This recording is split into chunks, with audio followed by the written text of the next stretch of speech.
როგორ მუშაობენ სპეცსამსახურები. უამრავი ფული იხარჯება რუსეთის მხრიდან, რომ მოწინააღმდეგეებზე ფსიქოლოგიური ზეგავლენა მოახდინოს. შეძლო თუ არა რუსეთმა გარკვეულწილად ამ ამოცანის შესრულება დიდი ალბათობით შეძლო. დემორალიზება როგორც ჯარისკაცების, ასევე მთელი სახელმწიფოს. არსებითი მნიშვნელობა არც აქვს რა ტიპის შეიარაღება გაქვს, როდესაც სამხედროს არა აქვს განწყობა, რომ რაღაცისთვის იბრძვის და ასეთი მიდგომით სპეცსამსახურებთან, თავდაცვის უწყების წარმომადგენლებთან თანამშრომლობა არის დანაშაული. რუსეთს საქართველოს ჭირდება სანქცირებული ტვირთების გასატარებლად, ჭირდება ფინანსური ნაკადების გასატარებლად. სრული ნიჰილიზმია სპეცსამსახურებში.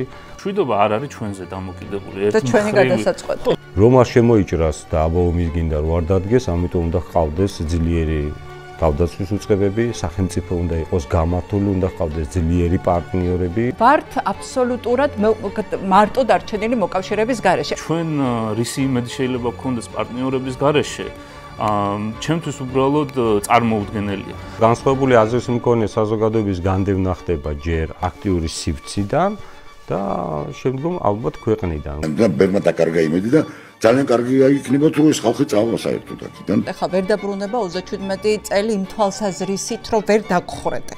თუმცა თანამედროვე მეთოდებით დახვრეტა შეიძლება. ხო, ზუსტად მაგას ვამბობ. თავარი მიზანი რაც არის რომ შეუძლებელი გახდეს საზოგადოებაში კონსენსუსის მიღწევა. უნდა ვიცოდეთ, რომ უნდობლობის დათესვა პირველ რიგში არის მათი მთავარი იარაღი და მათი მთავარი მიზანი. ამოცანა ნომერი 1 არის გაერთიანება. ამის მეტი დაანჩენი ამოცანები გაწიონ გვერდზე. ციხეში არიან, ეხლა რა უნდა ქნან?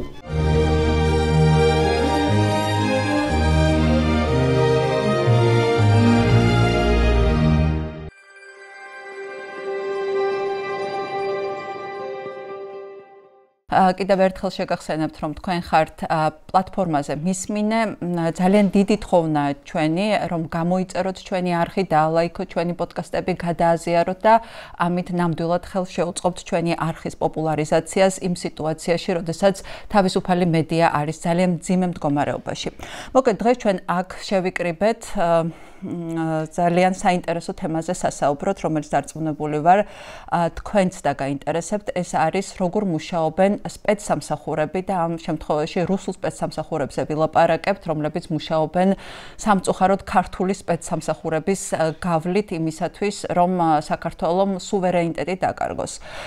თუმცა ამ სუვერენიტეტის დაკარგვის პროცესში რა ეტაპზე ვართ, ჯერ ეს არის გასარკვევი, სამწუხაროდ ძალიან ბევრი სამუშაო უკვე გააკეთა რუსეთმა საქართველოში და სხვათა შორის გივი თარგამაძეს ადამიანს, რომელიც დიდი ხნის განმავლობაში იყო ობიექტი რუსული სპეცსამსახურების, რომელიც ააფეთქეს რამდენიმე წლის წინ და რომელიც წლების განმავლობაში სახლში იყო, დღეს ციხეში აღმოჩნდა მხოლოდ იმიტომ, რომ ქართულ ოცნებას რუსეთისათვის იამებინა.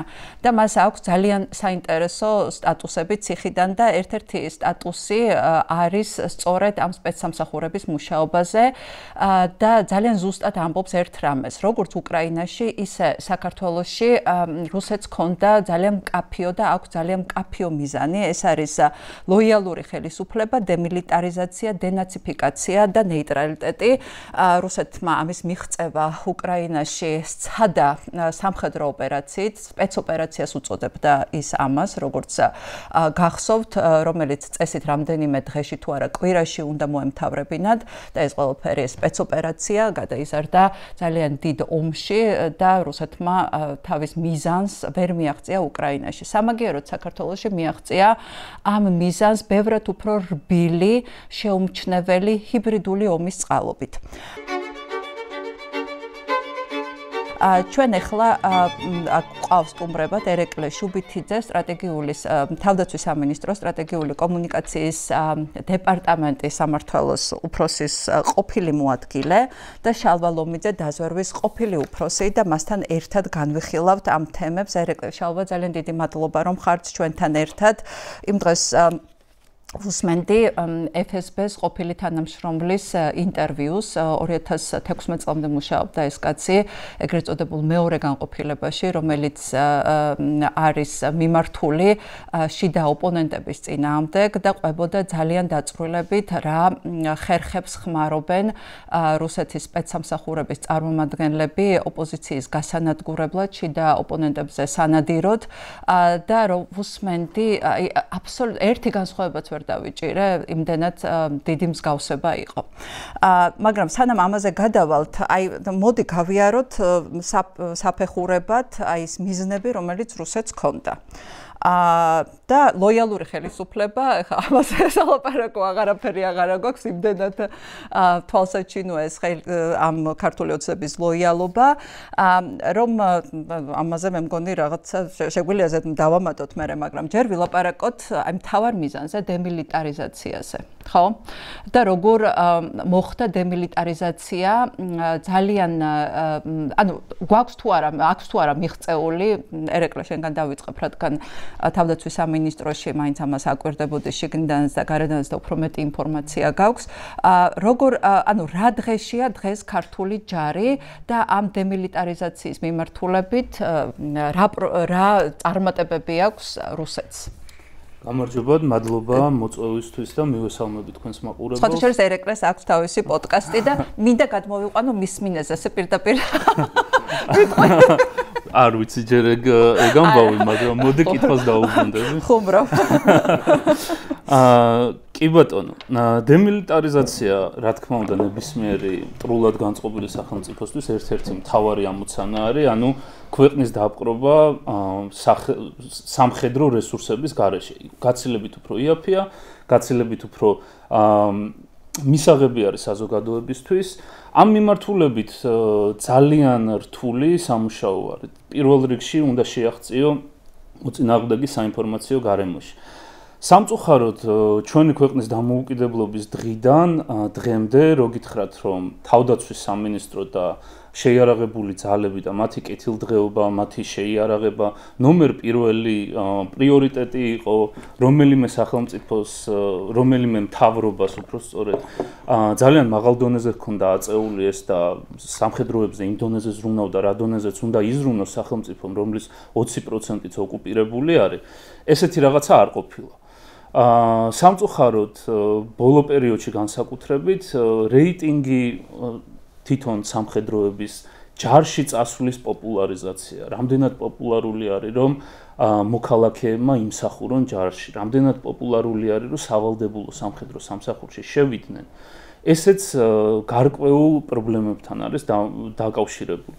რა თქმა უნდა, კომუნიკაციის თვალსაზრისით თავდაცვის სამინისტრომ ყველაფერი შეიძლება გააკეთოს ამ მიმართულებით და ვერ დავძრახავთ, რომ კომუნიკაციის მხრივ არ ყოფილა სერიოზული წვრები, მაგრამ რა თქმა უნდა, ფინანსების და სახელმწიფოს დამოკიდებულების გარეშე ეს ვერაფერი ვერ მოხდება. აი, ორი რამე განვიხილოთ, სანამ შალვასთან გადავალთ და შალვაც შემოგვეშველე ამ ასე ვთქვათ თემის გაშლაში, ხო?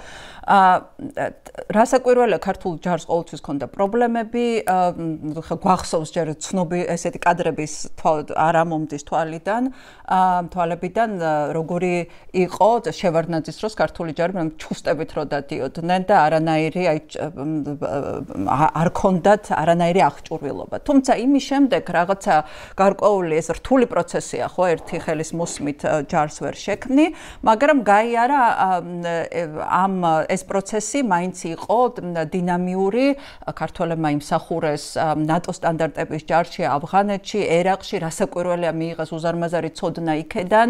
2008 წელს ხა ბევრი ამერიკელი ყოფილი სამხედრო ამბობს, რომ საქართველოს თავისი ასე იმ პირობებში, რაშიც ის იმყოფებოდა, კარგად იომა რუსეთის წინააღმდეგ, რაღაცა გაიზარდა პატრიოტული სულისკვეთება. შემდეგ 2012 წლის შემდეგ ჩვენ ერთი რამე რაც ვიცით, ის არის, რომ მაგალითად ირაკლი ალასანიას უნდოდა თავდაცვითი სისტემების, საჰაერო თავდაცვითი სისტემების შესყიდვა, რომელიც არ შეასყიდინეს და ირაკლი ალასანიას შემდეგ პირდაპირ დაჯდა მინდია ჯანელიძე რომლის ასე ვთქვათ რუსეთთან კავშირებთან დაკავშირებით არსებობს უამრავი ეჭვი. ანუ მოდი ორი ფაქტორით რო ვიხემძღვანელოთ, რა შევიძინეთ ამ ხნის განმავლობაში, რა თავდაცვის მექანიზმები და ჯარისკაცები, რომელიც მე ვიცი, რომ ძალიან ბევრი გადინება ხდება ჯარიდან. კი, გადინება ეს აღიარებულიც იყო ყოფილი თავდაცვის მინისტრის მიერ პარლამენტში, რომელიც ახლა ძალიან საინტერესო კორუფციული სქემის ფარგლებში მე მგონი დაჭერილი არის ციხეშიძის უკვე.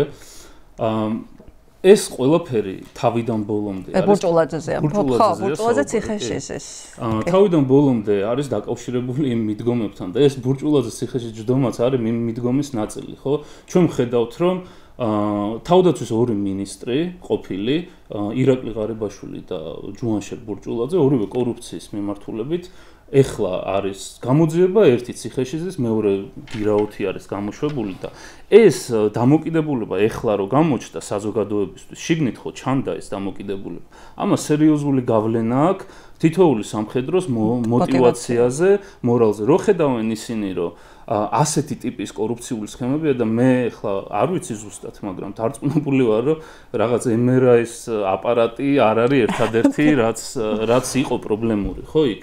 ეს უბრალოდ ერთ-ერთი მიზეზია, რომ თვითონ უკან არ მოუბრუნდეთ, რომ ამაზე დიდი რამე ამბავი მოხდა, მაგრამ თვითონ ორი თავდაცვის მინისტრი უკვე რომ კორუფციის მიმართულებით არის მათ წინააღმდეგ გამოძიება, ეს უკვე ჩემი აზრით საკმარისი დამამტკიცებელი საბუთი და არგუმენტია იმისი, რომ ერთის მხრივ გადინება არის ჯარში და მეორეს მხრივ ჯარისკაცები სავარაუდოდ არ ფიქრობენ, არ გრძნობენ იმ ზრუნვას, იმ ხარდაჭერას, რაც სახელმწიფოს მხრიდან უნდა იყოს. ამას დავამატოთ ის, რომ აბა ომი გინდათ ჩვენ ვერასდროს ომს ვერ მოვიგებთ, დავამატოთ ის, რომ მაშინ საგარეო საქმეთა მინისტრის შემდეგ ამერიკაში ჩვენი ელჩი გამოვიდა პირდაპირ ეთერში და თქვა, რომ 2 წუთში აგვაყირავებენ რამე რომ მოუნდეთო. ეს ყველაფერი სახელმწიფოს დამოკიდებულება სამხედროზე ხო აისახება. ის რომ იარაღი რომ უნდა აიღოს და გავიდეს და იბრძოლოს თავისი ქვეყნისთვის და უყურებს, რომ პოლიტიკური თანამდებობის პირები, რომლებიც მათ მზურგს უნდა უმაგრებდნენ, მათ პოლიტიკურ მხარდაჭერას უნდა აწარმოებდნენ საერთაშორისო დონეზე, მათ ოჯახის წევრებს უნდა იცავდნენ, ხო? გამოდიან და ამბობენ, რომ აზრი არ აქვს არაფერს. ამასაც ხო ძალიან სერიოზული გავლენა აქვს მათ ბრძოლის უნარზე, мотиваციაზე და ასეთ შემთხვევაში, რა თქმა უნდა, გავლენა ექნება ამას გადინებაზე. ხო, ცალსახად, ხო და ანუ ისევე იარაღიზე რომ მითხრა, რა ანუ შეიძლება მე არ მახსოვს, რა იყო ისეთი რამ, რაც იარაღი სტრატეგიული მნიშვნელობის იარაღი, რაც შევიძიათ. თავდაცვის სტრატეგიული მნიშვნელობის ცოტა ესეთი თემა არის. მე არ ვარ შეიარაღების ექსპერტი, მაგრამ ერთადერთი არა, ორი რაც მახსენდება არის, რომ ჩვენ შევიძინეთ ჯაველინები იმ პერიოდში, როდესაც უკრაინამ შეიძინა ჯაველინები და ჯაველინებმა ძალიან სერიოზული უპირატესობა მისცა უკრაინას განსაკუთრებით ურბანულ საწყის ეტაპზე, ურბანული ბრძოლების პირობებში და მეორე მე მახსენდება, რომ იყო შეიარაღების განახლება ამერიკული ნატო სტანდარტის იარაღით ჩანაცვლება M4-ის ტიპის იარაღებზე არის საუბარი, რომელიც თუ არ ვცდები, ისევ ამერიკული დახმარების პაკეტში იყო. ხო, ანუ რო შევაჯამოთ დემილიტარიზაცია, ხა რაც დაამატე, ხო, მათ შორის იმის თქმა, რომ ის რაღაცა აბა ხა ჩვენ რას გავაკეთებთ ერთ დღეში აგვაყირავენ, ანუ დემორალიზება როგორც ჯარისკაცების, ასევე მთელი სახელმწიფოს, ანუ შენ გეუბნება პოლიტიკური პირები გეუბნებიან, რომ არაფერი არ ახარ, არ წარმოადგენ არაფერს, არანაირი ბრძოლის უნარიანობა არ გაგაჩნია და ყველაფერს აკეთებენ, რომ ეს ბრძოლის უნარიანობა დაქვეითდეს და წარმოდგენა ჯარზე დაქვეითდეს. ხო, ამ შემთხვევაში არსებითი მნიშვნელობა არც აქვს რა ტიპის შეიარაღება გაქვს, როდესაც სამხედროს არ აქვს განწყობა და განცდა იმისი, რომ რაღაცისთვის იბრძვის და ამ ბრძოლას აზრი აქვს, მე გინდა პატრიოტები ყავდეს და რაც გინდა ის ქონდეს. ხო, გაძლიერებული ჰაერსაწინააღმდეგო თავდაცვა და მასზე მიდის თავრობის მხრიდან, სხვადასხვა ჯგუფების მხრიდან ზეწოლა, რომ აზრი არ აქვს, მაინც არაფერი ისეთი არ იქნება, მაინც ვერ მოვიგებთ, იქაც არ აქვს აზრი შესვლას, აქაც არ აქვს აზრი შესვლას. ამას ძალიან დიდი ფსიქოლოგიური გავლენა აქვს და ამ მიმართულებით უამრავი ფული იხარჯება რუსეთის მხრიდან რომ მოწინააღმდეგეებზე ფსიქოლოგიური ზეგავლენა მოახდინოს. აი ამაზე დეტალებზე გადავალთ, ეს სამი პუნქტი გავიაროთ, რომელიც უმნიშვნელოვანესია, როგორც სახელმწიფოს დაკარგვის საფეხურები, ხო? შალვა, აი დემილიტარიზაციაზე რას დაამატებდით? ანუ ჯერ ეთახვები თუ არა, რომ ეს მიზანი ქონდა რუსეთს, როგორც ძალიან გამოცდილი ადამიანი და როგორ ანუ აი დემილიტარიზაციის საფეხურზე რა გვაქვს ახლა? აი რა მადლობა მოწვევისთვის.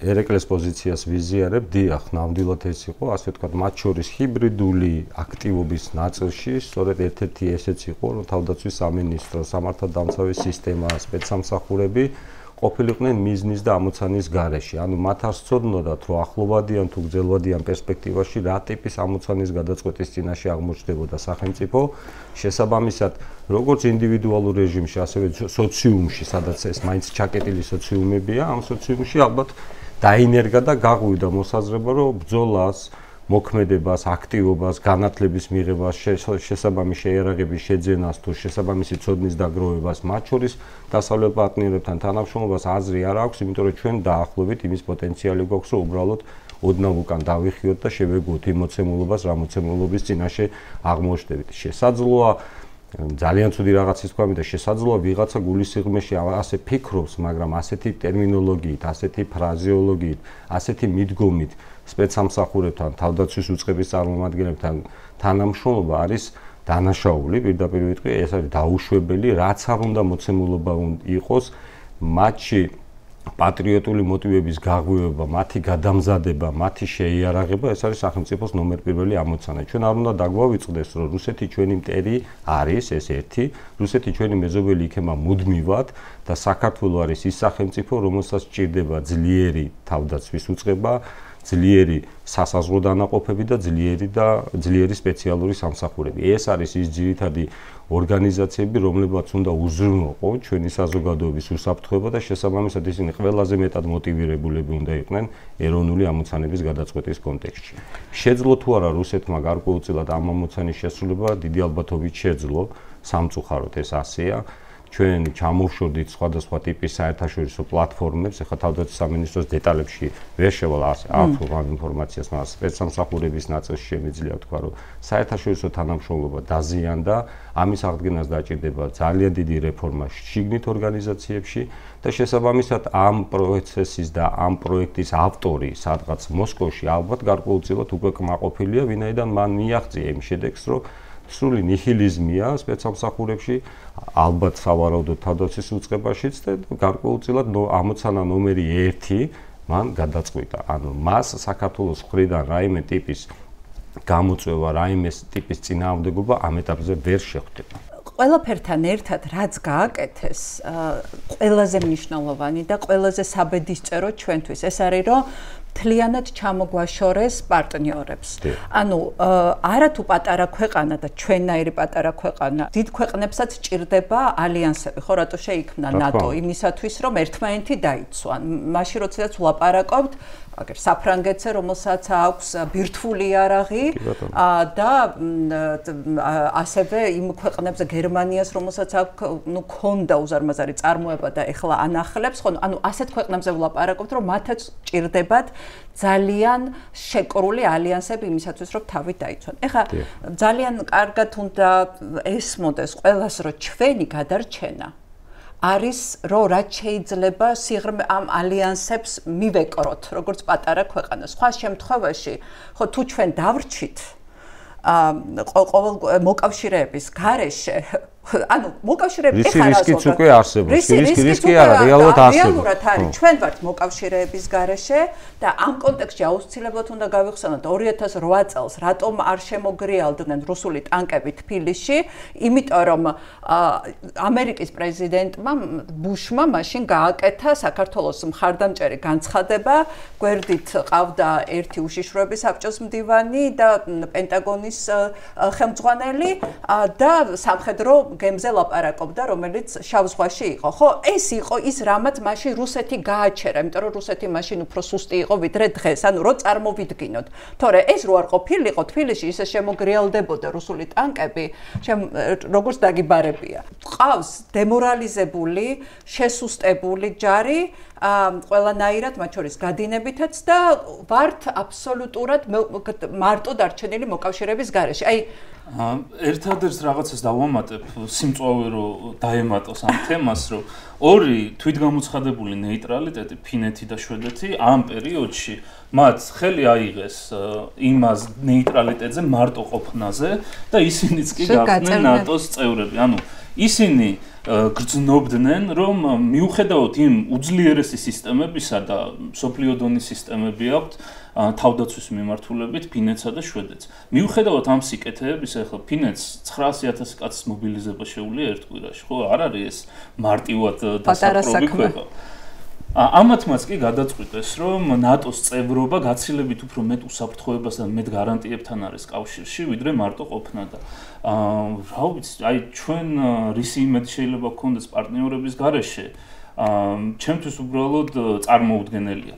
ამას კიდე კომუნიკაციის თვალსაზრისიდან რომ დავამატოთ, როდესაც ჩვენ ვაცხადებთ სახელმწიფო დონეზე, რომ ჩვენი მიზანი არის მშვიდობა.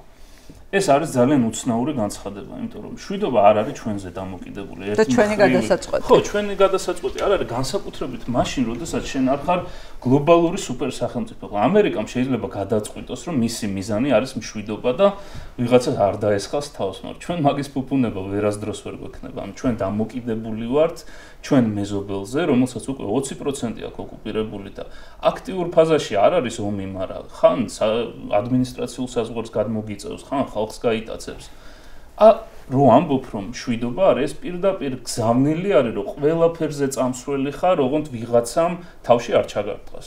და ამ შემთხვევაში პირდაპირ გამოწვევა არის, რომ რაც გინდათ ის მომთხოვეთ, მე დაგთანხმდებთ. ანუ ეს შეიძლება გააზრებული პოზიცია არ არის და უბრალოდ მესეჯ ბოქსი არის შემუშავებული, რომ მშვიდობა. არა მგონი, მე მგონი ყველაფერი ერთმანეთს ისე კარგად დაჯდება ერთად, რომ უბრალოდ აბწყობილი ფაზლია თავიდან ბოლომდე. ჩვენთან ძალიან უჭირთ ხოლმე შიდა გზავნილების და საერთაშორისო ურთიერთობების დაკავშირება ერთმანეთთან. ანუ ჩვენ ერთმანეთს რო ვესაუბრებით ოპოზიცია მთავრობასთან არის კონფლიქტში, პროტესტები არის რაღაცა, ძალიან ვიკარგებით ხოლმე შიდა თემაში. აქ ასევე ძალიან მნიშვნელოვანია საერთაშორისო დონეზე როგორ აღიქვამენ საქართველოს. ისინი აქ არ ცხოვრობენ. ის ელჩები, ევროკავშირის წარმომადგენლები აქ არ არიან, ეს ადგილზე არ აკვირდებიან სიტუაციას, ის გამოცდილება არ აქვთ რა გამოცდილებას ჩვენ გვაქვს. უნდა ვიფიქროთ ისინი როგორ აღიქვამენ ამ ყველაფერს და ეს გზავნილებიც ყველაფერი რაც ჩამოთვალე, სერიოზულად აისახება მათ დამოკიდებულებაზე ჩვენდან. ასევე რუსეთის დამოკიდებულებაზე ჩვენდან და ნებისმიერ სხვა სახელმწიფოზე ახლა არავინ იმის ილუზიაში არ უნდა იყოს, რომ საერთაშორისო ურთიერთობები იმდენად დალაგებულია, რომ მუდმივი მეგობრები არიან და ასე შემდეგ. ყველა სახელმწიფოს თავისი ინტერესი აქვს, მათ შორის საქართველოს მიმართულებით. დღევანდელი მეგობარ შეიძლება რაღაც პრეტენზია გქონდეს და ესეც აისახება, ასე ვთქვათ. ყველაფერი შიგნით რაც ხდება, აისახება და დარწმუნებული ვარ ცოტა მოგვიანებით ამაზე კიდევ. კი, აუცილებლად. და კიდე მაშინ რადგან თქვენ არ თქვით, აი ესეთი მაგალითი, რომ უბნელი გაბულინგებს, ხო? და გეძახის, რომ შენ არ გინდა, რომ არანაირი კონფლიქტი მასთან, ხო? რამდენი ესეთი მაგალითი ვიცით? რომ არის ახალგაზრდა, რომელსაც არ უნდა კონფლიქტი, არ უნდა თავისთვის უნდა სახლში იყოს, თავის საქმე აკეთოს, მაგრამ ის ეუბნება, რომ ეხლა ჩამოდი ბიჭო აქ და რაღაცას თხოვს, მერე ცემს, ანუ რას აკეთებს ის ბიჭი, რომელსაც აბულინგებენ, ხო?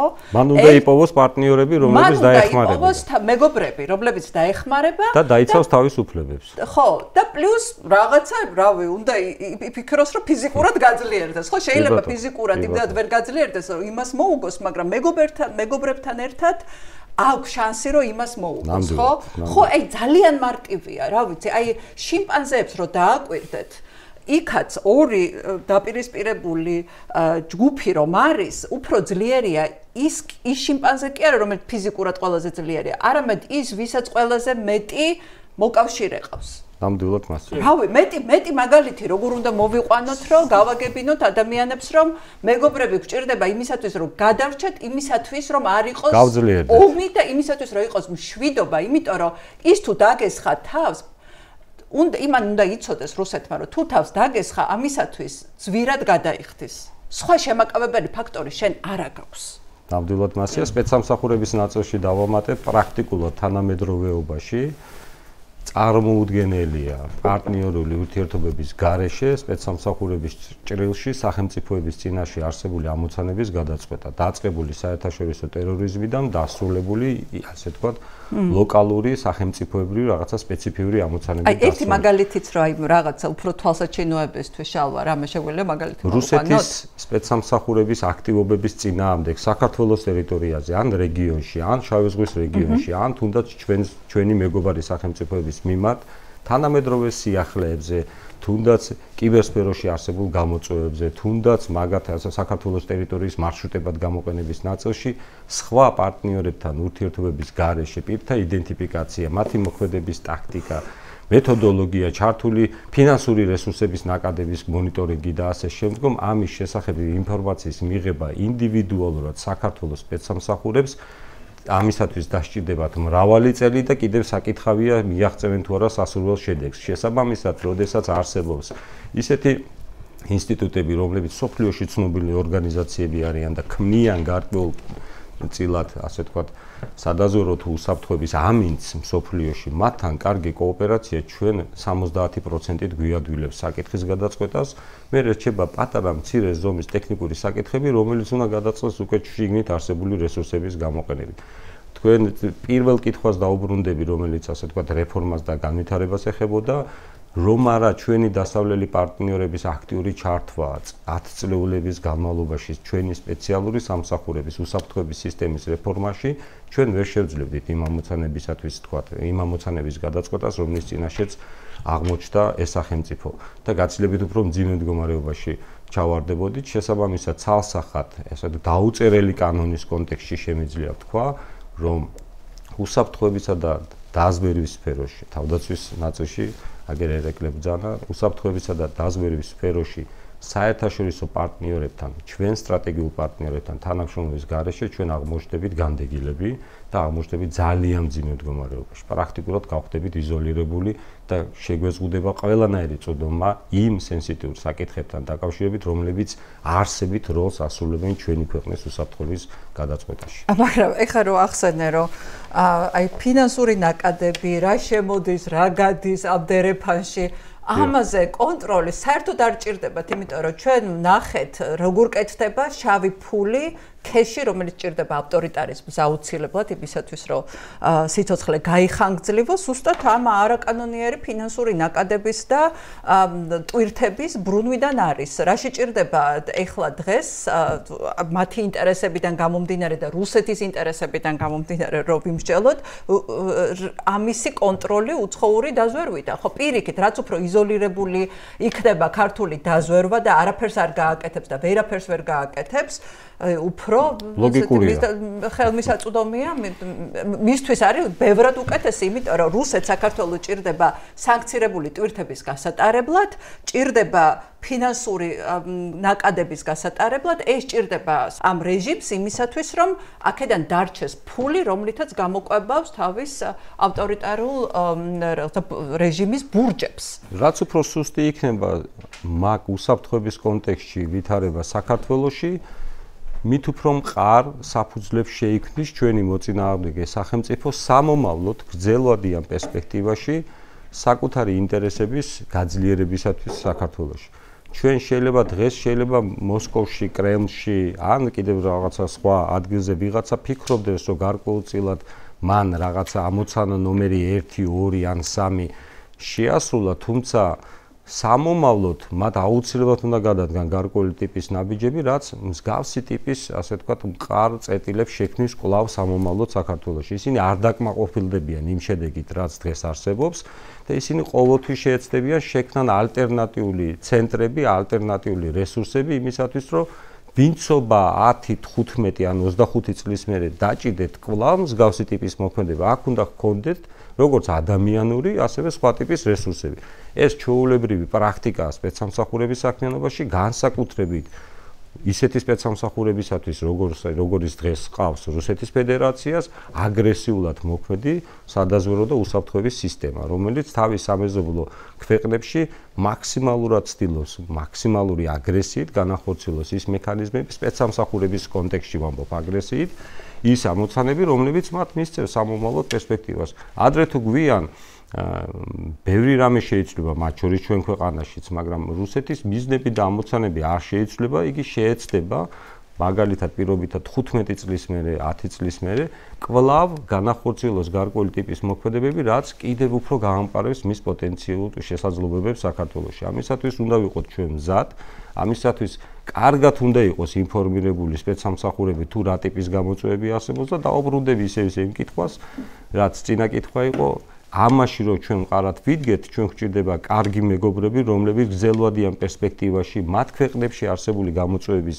ანალიზის საფუძველზე ჩვენ მიგვიყვანენ სასურველ დასკვნამდე და გვეტყვიან, თქვენ მეგობრებო, ეს გემუქრებათ, ჩვენ შეგვიძლია ამ ნაწილში დაგეხმაროთ და დავდგეთ თქვენ გვერდში. უბრალოდ ეს უნდა იყოს როგორც სტრატეგიულ დონეზე შეთანხმებული საკითხი, როგორც ასე სტრატეგიული თანამშრომლობა ორ დედაქალაქს შორის, ასევე ლოკალურ ასეთ სპეცსამსახურების და საოპერაციო დონეზეც. და უნდა იყოს გარანტირებული, რომ აქ არ იქნება, თქვათ, ერთმანეთის მიმართ რაღაცა, ასე თქვათ, სახეცვლილებები დროთა განმავლობაში. ეხლა დენაციფიკაციაში რას გულისხმობთ? ჩვენ გვახსოვს, რომ ძალიან ესეთ ფაშისტებად მოიხსენიებდნენ რუსები უკრაინელებს, რომ აი ეს ფაშისტები უნდა მობაშოროთ და უნდა გავათავისუფლოთ უკრაინა ამ ფაშისტურად მოაზროვნე ადამიანებისგან. ეხლა ჩვენთანაც დაიწყო გვახსოვს, რომ ფაშისტებს აქაც ეძახდნენ ყველას, ვინც ხელისუფლების წინააღმდეგ მიდიოდა, შემდეგ იმიტომ რომ ჩვენს კულტურაში ანუ ამას არ აქვს ისეთი გამოძახილი როგორც რუსულში, იმიტომ რომ რუსეთში ფაშიზმის თან ბრძოლა კიდე სხვა რაღაცა, მერე დაიწყოს ყველა, ანუ ფაშიზმი დაიყვანეს ნაცებამდე, თან სახელიც უწყობდათ ხელს და აი ყველანი ნაცები ხართ და თქვენგან უნდა გავთავისუფლდეთ. ანუ საბოლოო ჯამში დაიწყო ამ თავიდან მოხდა ნაცების მთლიანად ნაციონალური მოძრაობის მთლიანად დემონიზაცია და რაღაცა რეალურ ამბებს უამრავი მითი გაურიეს. შემდეგ ამ დემონიზაციის შემდეგ დაიწყო სხვადასხვა საპროტესტო ჯგუფების ამ დემონიზირებულ ჯგუფთან იდენტიფიცირება. და დღეს ყველა ნაცია, ვინც განსხვავებული აზრი ვისაც ოდნავ განსხვავებული აზრი აქვს. რაც უნდა იძახოს იმან, რომ არა ნაცია, არა ვარ ნაცები მძულს, ის მაინც ნაცია. ამიტომ სისულელია ამ იმაში შესულა, რომ ნაცია არა ვარ ძახილი, იმიტომ რომ ეს არაფერი მნიშვნელობა არ აქვს სახელმწიფო პროპაგანდისთვის. და ხო, და რა არის? ეხლა რაც თქვა ძალიან მკაფიოდ ამათმა ერთ-ერთმა იდეოლოგმა შათირიშვილმა, რომ ვიცი რომ ძალიან ბევრი წავიდა და კიდევ მეტი უნდა წავიდნენ, ვინც განსხვავებულად მოაზროვნეა. იანვრიდან მოყოლებული რამდენი გავიდა საქართველოსდან და შეიძლება გამოთვლა, მაგრამ ჩემს გარშემო რაც ხდება, აი სამეზო, აი აშკარად უზომთო ძალიან ბევრი არის უკვე წასულია იანვრიდან ბერმა დაკარგა იმედი და ძალიან კარგი იქნება თუ ეს ხალხი წავა საერთოდ აქედან. ანუ ქვეყნის გათავისუფლება იმ ხალხისგან, რომელიც არის კრიტიკულად მოაზროვნე, განათლებული, პატრიოტი და რომელიც ქვეყნის ინტერესებისთვის იბრძვის, ანუ აქ რა სურათი გვაქვს? არ გვაქვს კარგი სურათი. ანუ ამასაც ჯერ ვერ მიაღწიეს, ვერ ვიტყვით, სანამ რუსთაველზე ხალხი თავგანწირვით იბრძვის, თუნდაც ინდივიდუალური ბრძოლაში გადავიდა უკვე ეს ყველაფერი. კი, ანუ ბევრი ფაქტორი არის, უბრალოდ ისევ კომუნიკაციის თვალსაზრისიდან რომ შევხედოთ ამ ყველაფერს.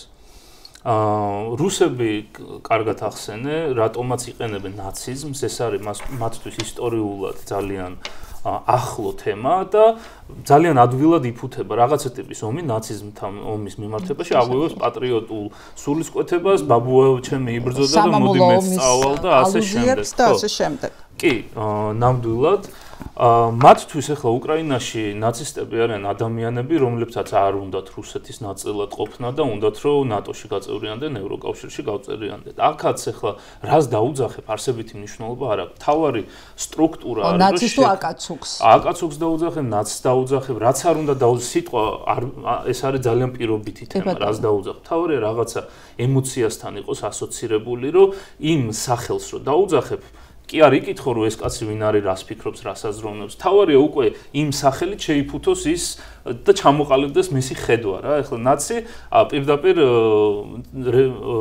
ნაციონალურ მოძრაობასთან ასოცირდება, ხო? და იმ მოქმედებებთან რა მოქმედებებიც ნაციონალური მოძრაობის დროს იყო გაკეთებული და მაგაზე ვერავინ ვერ იტყვის რომ ესე არის. ზუსტად ამიტომაც იყენებენ ეს ჰაერზე ლაპარაკი არასდროს არ ხდება ხოლმე რაღაცა უნდა უმაგრებდეს ამას ზურგს. შესაბამისად ჩვენ და ისინი ძალიან მარტივი შესაფუთი თემა არის, რა სახელს დაუძახებ არსებითი მნიშვნელობა არ აქვს. თავარია ამ ადამიანებს და მათ ნათქვამს ძირი გამოეთხაროს და ისინი რასაც იტყვიან უკვე ფართო საზოგადოებისთვის იმ ადამიანებისთვის, რომლებიც დღემდე მიიჩნევენ, რომ აპოლიტიკურები არიან და პოლიტიკაში არ უნდა ჩაერთო, ეს კიდე ცალკე თემა არის და ძალიან გამიხარდება ამაზე თუ ისე. კი, აუცილებლად უნდა ბოლოს უნდა ვილაპარაკოთ ამ ჰიბრიდულ ომზე აუცილებლად. ამ ადამიანებისთვის ადამიანს ზოგადად უჭირს ინფორმაციის ანალიზი. ეს არ არის რაღაც ზოგი გენიოსია, ზოგი არ არის. ჩვენ ტვინი არ არის მოწყობილი, რომ კომპლექსურად იმუშაოს, მარტივი რაღაცეები უყვარს და ასოციაციებს აკეთებს.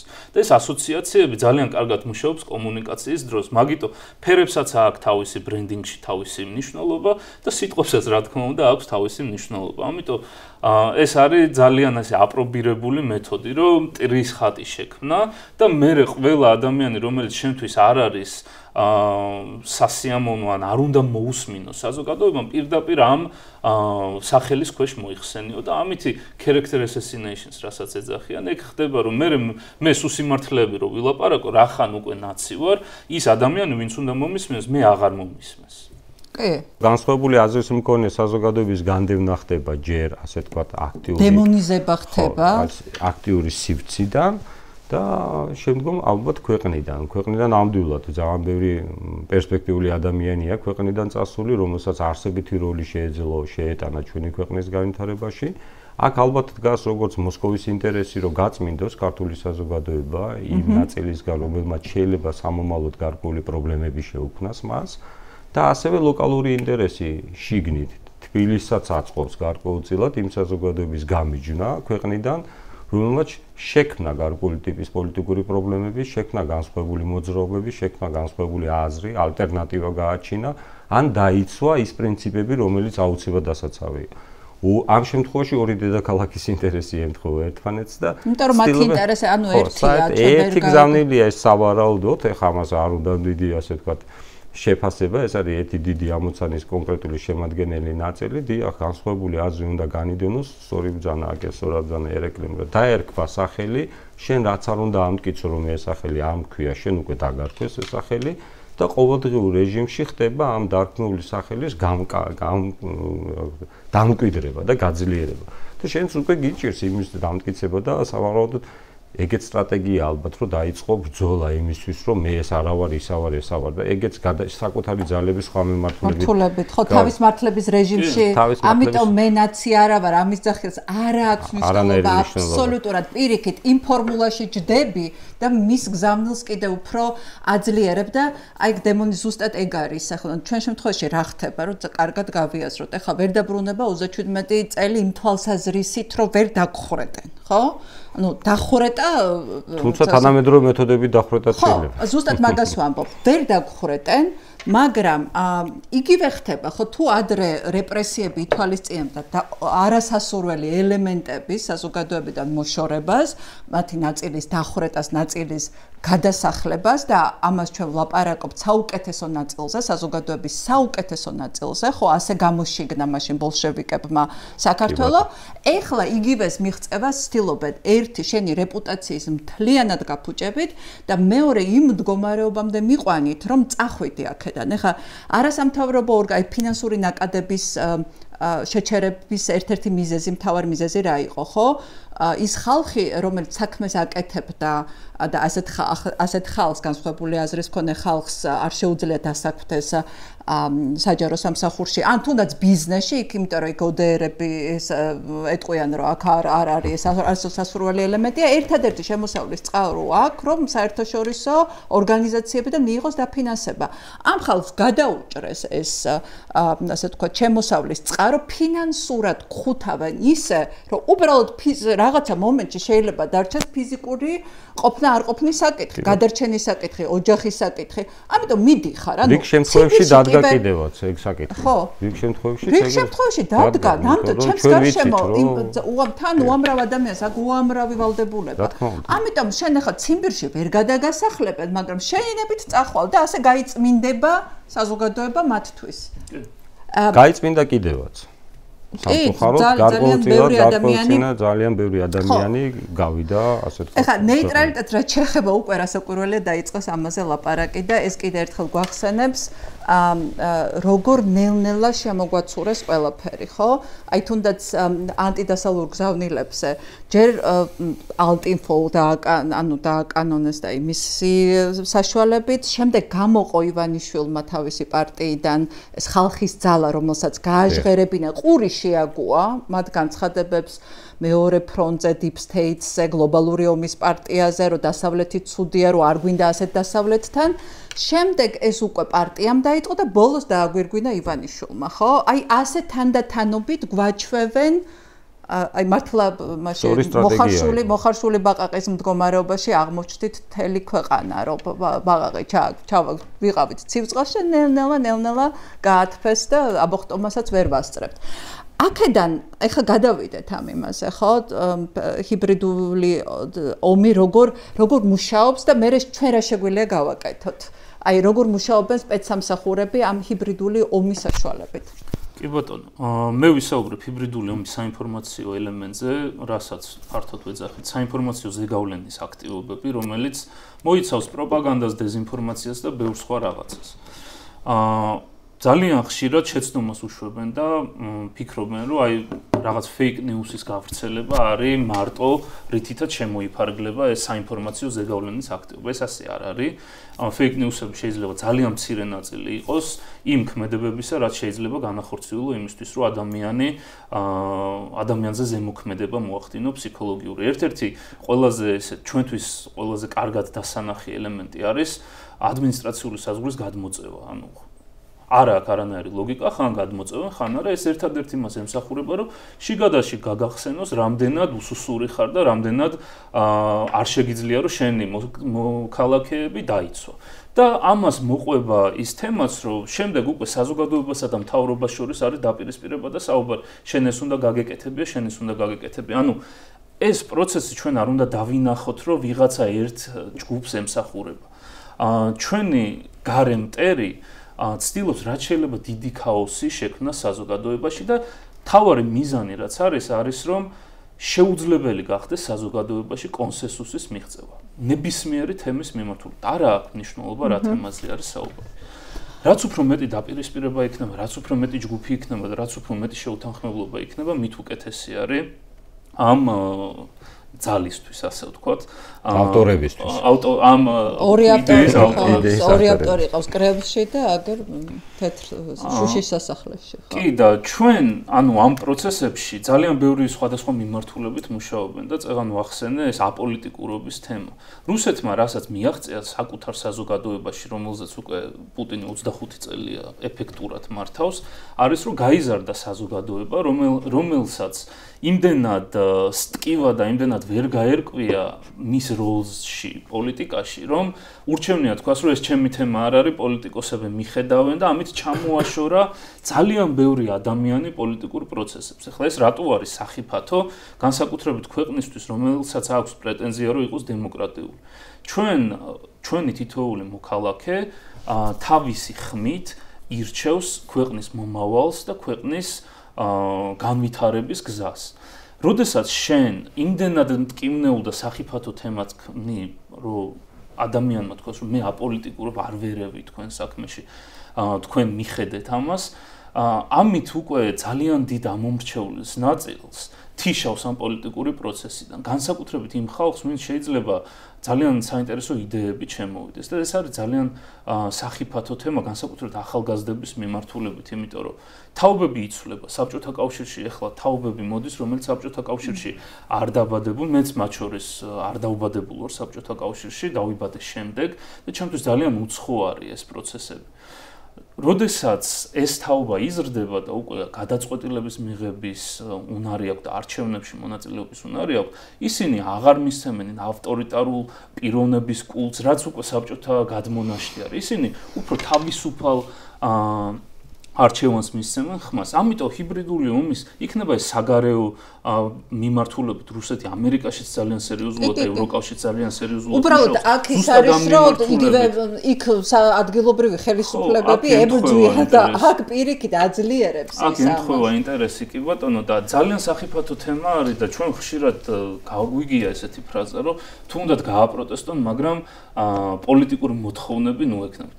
აი აბსურდული განცხადება, როგორ შეიძლება რაღაცა გააპროტესტო და არ იყოს პოლიტიკური მოთხოვნა. მე ვერავინ ვერ დამისახელებს განცხადებას ან მოთხოვნას, რაც შეიძლება გქონდეს და არ იყოს ეს პოლიტიკური ცხოვრების შემადგენელი. ხო, შანსი არ არის. ყველაფერი პოლიტიკაა, ასე ხო, აბსოლუტურად ყველაფერი. ნაგავის როდის უნდა გაიტანოს ის რო ეს მაგიდა არის. ესეც პოლიტიკაა. მაგიდას რო 4 ფეხი უნდა გქონდეს და 3 ფეხზე შეიძლება მაგიდა არ იყოს სკამი. ანუ ყველაფერი ეს დოკუმენტებში არის გაწერილი იმპორტი, ექსპორტის დოკუმენტები. პარლამენტი წყვეტს რა როგორ რანაირად. ანუ ჩვენ თუ ვცხოვრობთ დემოკრატიულ საზოგადოებაში და გვინდა ვიცხოვროთ, ეს აპოლიტიკურობის თემა უნდა მოვკლათ და იმ ადამიანებს, ვისაც გონია რომ აპოლიტიკურობა რაღაცა თვითგადარჩენის ელემენტი არის, უნდა აუხსნათ, რამდენად მნიშვნელოვანია მათი როლი ყოველდღიურ პოლიტიკურ ცხოვრებაში.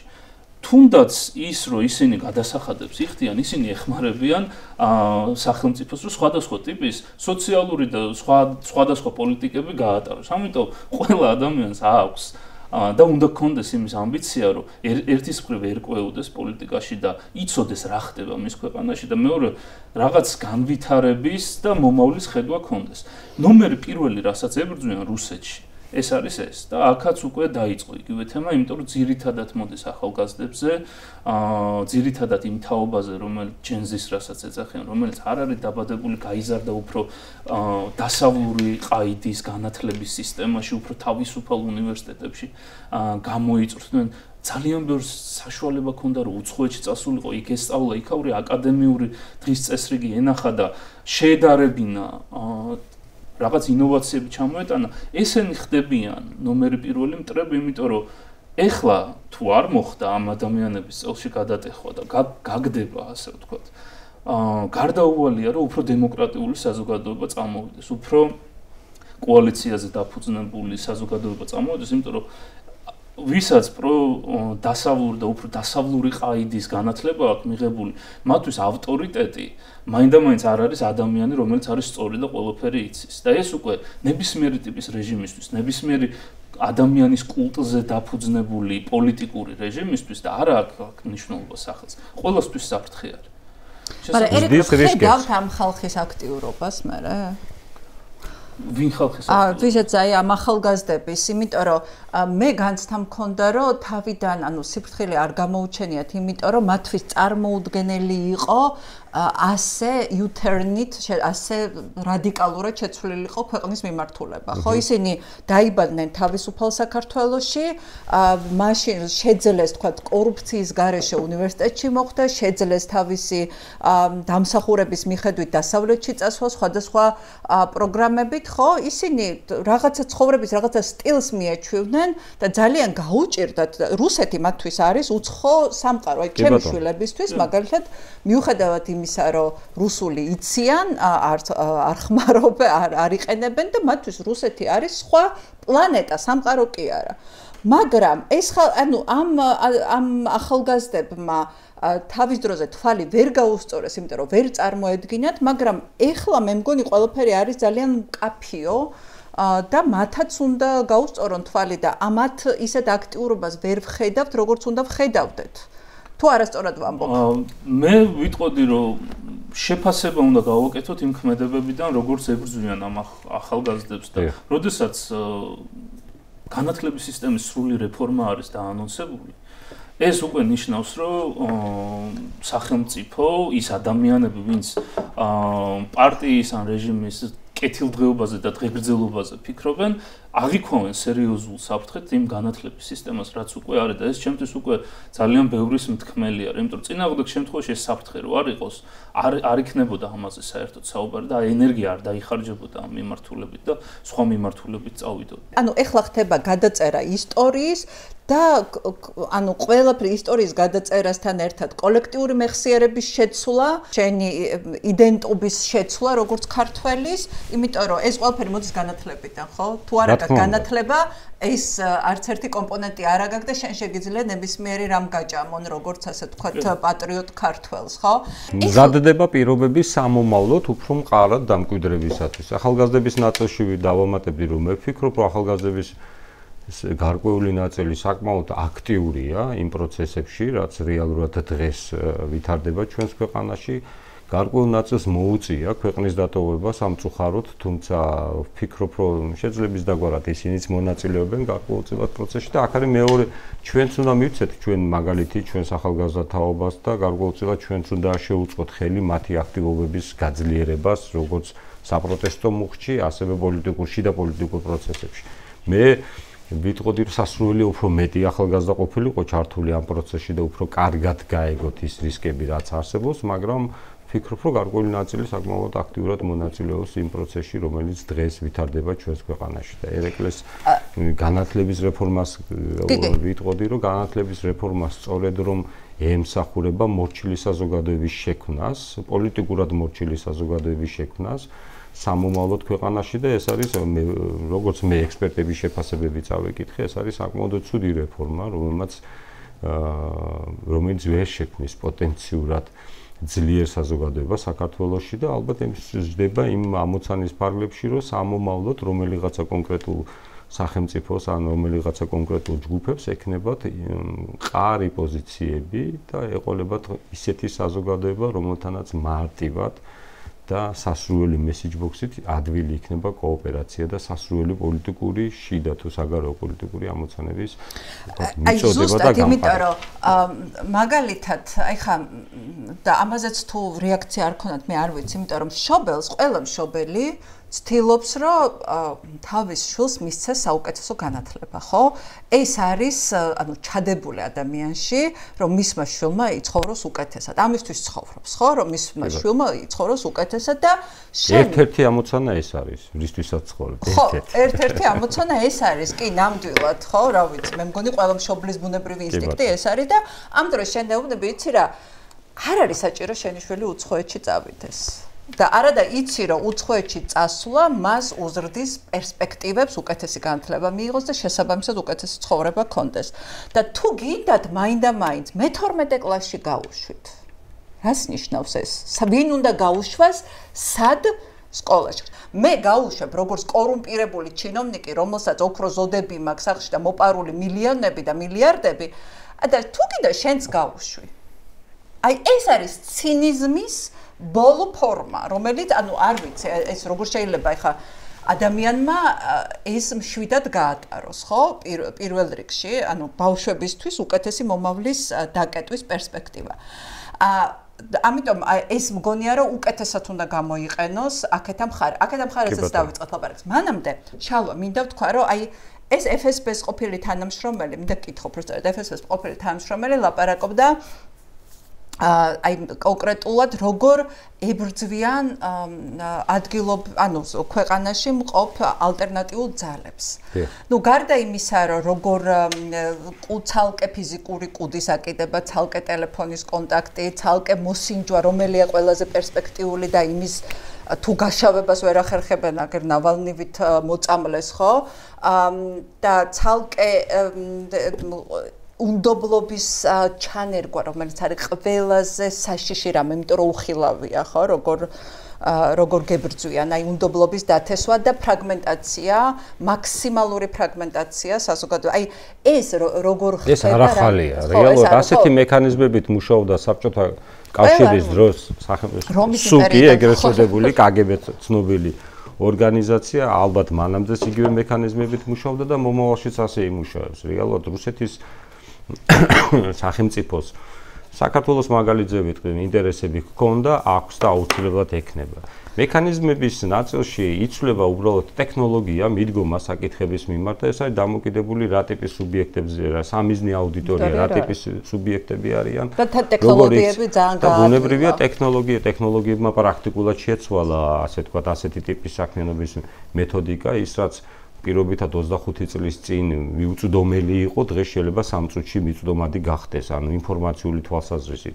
გაიზარდა ინფორმაციული ნაკადი, ღია სივრცეში არსებობს პრაქტიკულად ყველაფერი ადამიანებზე, პროცესებზე, თქვათ, პერსპექტივებზე. შესაბამისად, კარგი შემფასებლის ანალიტიკოსის პირობებში ძველი ფორმულისა და თანამედროვე ინფორმაციის გამოყენებით ეგრევე იწყობა ის სისტემა, რაც იწყებს მოქმედებას, რა და ამ შემთხვევაში გასაკვირი არაფერი არ არის.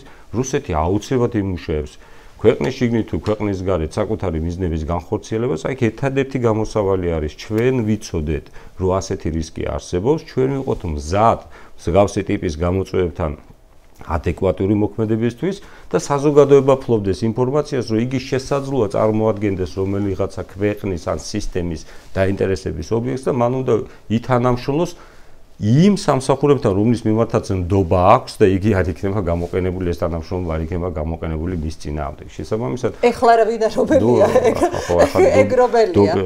ანუ ეხლა ამ რეალობაში, ამ რეალობაში ჩვენ ვართ უმძიმე სიტუაციაში, იმიტომ რომ იქედან ესე იგი რუსეთი, ივანიშვილი ერთად მუშაობს, მთელი ფინანსური ბერკეტები მათ ხელშია, რეპრესიის ბერკეტები, ყველაფერი მათ ხელშია, ჩვენ მხარეს უბრალოდ სიმართლეა, ოღონდ ეს სიმართლე როგორ უნდა მივიტანოთ აი ნეიტრალურ მოქალაქეებამდე, ამაზეც ვერ შევთანხმდით და ამაზეც კოორდინირებულად ვერ მუშაობთ. პირიქით, მათი მთავარი მიზანი აქაც მიღწეულია, იმიტომ რომ ფრაგმენტირებულია მთლიანად სპექტრი, ყველას ერთმანეთის მიმართ უნდობლობა, გამუნდობლობას ყველა ფეხის ნაბიჯებს დგებდა. ეს არის ყველაზე დიდი იარაღი პრინციპში, მოწინააღმდეგის გასანეიტრალებლად, გადაკიდო ერთმანეთს, ჩასვა იქ შენი პროვოკატორი და რომელიც რაღაცას გეტყვის ჩუმად ყურში, რაღაცა ინფორმაცია შემოაგდებს ამით მერე. ამიტომ ამაზე უნდა ვიყოთ ძალიან, უნდა ვიცოდეთ, რომ უნდობლობის დათესვა პირველ რიგში არის მათი მთავარი იარაღი და მათი მთავარი მიზანი. აი როგორ ხდება ერეკლე შენი თვალთახედვით და აქეთ ამ ხრიდან რას შვებით და რას შეცდომები დაუშვით შენი თვალთახედვით? შეცდომები ჩემი აზრით ბევრი არის, მოდი თავიდან იმაზე დავიწყოთ საუბარი, რა სიტუაციაში ვართ ახლა. ნებისმიერი ადამიანი, რომელიც არის პროდასავლურად განწყობილი და ხედავს საქართველოს გადარჩენის გზას დასავლურ სტრუქტურებში ინტეგრაციის მიმართულებით, დღეს გრძნობს, რომ ებრძვის ძალიან დიდ ფინანსებით და რესურსებით უხვ სისტემას. ამ შემთხვევაში სისტემა თავიდან ბოლომდე გვიკონტროლებს დღის წესრიგს. დღეს რაზე უნდა ვისაუბროთ, გვიკონტროლებს სისტემა და შესაბამისად რეაქციის რეჟიმში არის მთელი საზოგადოება და ოპოზიციური პარტიებიც მათ შორის და ვიჭედებით ამ წრეში, რომ რაღაცა მოხდება, ჩვენ ამაზე რეაქცია გვაქვს, მე ისინი რაღაცას იტყვიან, მე ამაზე ისევ რეაქცია არის და გიკონტროლებენ რაზე ფიქრობ, რაზე ლაპარაკობ ყოველდღიურ რეჟიმში. ამ პირობებში ძალიან მარტივია ზეგავლენა მოახდინო ადამიანზე. გადაატანინო ყურადღება, გაფანტო, დაგსაქსო, ყველაფერი შესაძლებელია, როდესაც აკონტროლებ ხალხი რაზე ლაპარაკობს ყოველდღიურად. ეს ძალიან კარგად გასააზრებელი თემა არის, იმიტომ რომ ჩემი აზრით პოლიტიკურმა პარტიებმა უნდა გაითავისონ, რომ მათი ვალდებულება არა მარტო Facebook პოსტების წერა, ტელევიზიებში მისვლა და რაღაცებზე კომენტარის გაკეთება არის, არამედ პოზიტიური დღის წესრიგის შექმნა არის, რაზეც რეაქციას გამოიწვევენ უკვე მეორე მხრის. აი პოზიტიური რას იშავს პოზიტიური დღის წესრიგი? რაღაცა თემა, რაზეც შეიძლება რომ პირიქით და თავდაცვით პოზიციაში ჩადგნენ, პირიქით ილაპარაკონ, პირიქით გადაიტან შემოატრიალო დღის წესრიგი. ჩვენ რო ვსაუბრობთ ახლა ოპოზიციონერებს რო წაუყენეს ბრალდება, ეს არის მათი დღის წესრიგი. საპირისპიროდ რას უპირისპირებთ, ეს ჯერ არავის არ შემოუთავაზებია.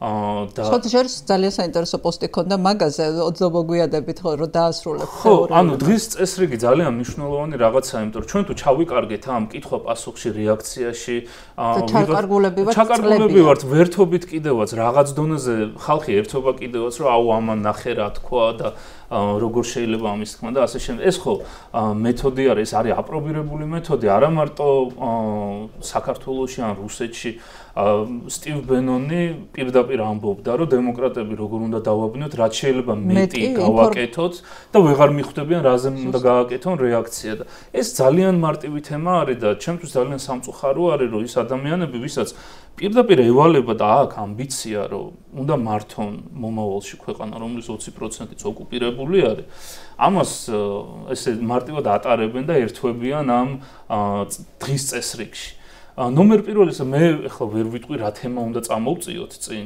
იმიტომ რომ ჩემი პრეროგატივა არც უნდა იყოს მაგრამ არის თქვი არა მაგალითად განათლების რეფორმა რა ერთ-ერთი მარტივად გადასამუშავებელი ინფორმაციად უნდა დაშალო ეს იმიტომ რომ ეხლა განათლება ისეთი რთული თემაა შენ თუ რაღაცა 4 გვერდიანი რაც უფრო მეტი ადამიანი ილაპარაკებს ამ თემაზე და იცოდეს რა მიმართულებით რას ლაპარაკობს მარტივად კიდე ამას ვამბობ აქ ასევე ის თემაც არის რომ ვიღაცას იმდენი პოლიტიკური ხედვა უნდა იყოს, რომ აარჩიოს რა თემებზე ღირს ყურადღების გამახვილება და რა თემებზე არ ღირს, რა არის მომგებიანი და რა არის წამგებიანი. იქნებ რაღაცა უბრალოდ გავატაროთ და სხვა რაღაცაზე ვკონცენტრირდეთ.